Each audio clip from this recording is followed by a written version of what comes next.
Welcome to our channel. Today we how to improve your marketing strategy with Oberlo, complete guide step by step clearly.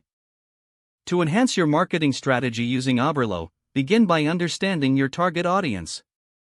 Research who your ideal customers are. Identify their preferences, habits, and pain points. Once you have your audience defined, sign up for an Oberlo account.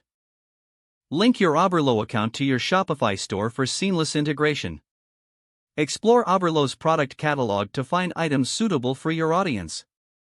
Choose products that resonate with their interests, ensuring they are of high quality. After selecting your products, focus on crafting compelling product descriptions.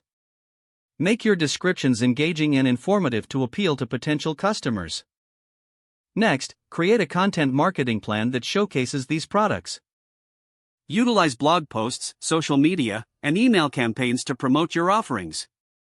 Make use of visual content like images and videos for greater impact. Now, implement a reliable SEO strategy to increase your online visibility. Research relevant keywords that your target audience is searching for. Incorporate these keywords naturally into your product listings and content.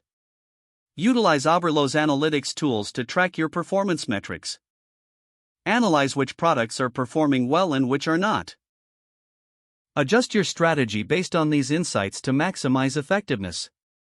Leverage social proof by encouraging customer reviews and testimonials.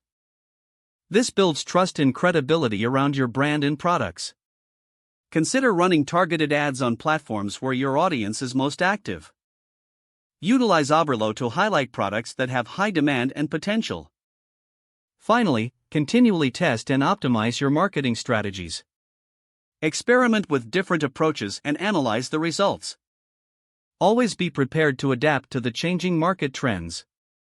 By following these steps, you can significantly improve your marketing strategy with Oberlo. If the page does not load, refresh the browser or try again in a private or incognito window.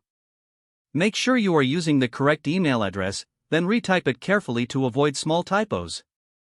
Don't forget to like this video and subscribe to our channel for more step-by-step tech guides.